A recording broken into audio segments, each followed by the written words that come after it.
এমনি শারিফুল ইসলাম লিখেছেন, মৃত ব্যক্তির সামনে কোরআন পড়া যাবে কিনা।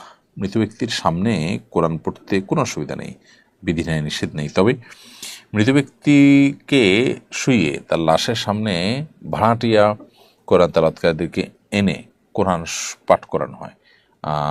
হয়তো মনে করা হয় যে এটা তিনি শুনতে পান, এটা তার কোনো উপকারে আসবে, এবং তার সম্পদ থেকে বা তার আত্মীয় স্বজন লোকজনকে কোরআন কারিমের তেলাওয়াতের উদ্যোগ নিয়ে তার উপকার করছেন, এরকমটি মনে হতে পারে। মূলত কোরআনে কারিমের তেলাওয়াত যিনি করবেন তিনি পাবেন। আল্লাহ বলেছেন, লাইসাল ইনসান ইল্লা মা সা, মানুষ তাই পাবে যা সে চেষ্টা করেছে। অর্থাৎ মৃত ব্যক্তি তার লাশের কাছে কোরআন তেলাওয়াত করার কোনো অর্থ নেই, বরং তার জীবদ্দশা তাকে কোরআন শোনানো গেলে সেটা ভালো হতো, কোরআনের দিকে আহ্বান করা গেলে সেটা ভালো হতো।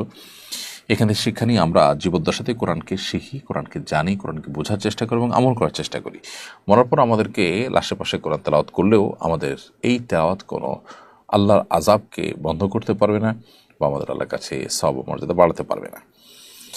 অতএব মৃত ব্যক্তির সামনে ওই উদ্দেশ্যে কোরআন তেলাওয়াত, আমাদের সেটা যে কোরআন তেলাওয়াত হয়, টাকা পয়সা বিনিয়োগে কোরআন তেলাওয়াত হয়, সেটা কিন্তু জায়েজ নেই।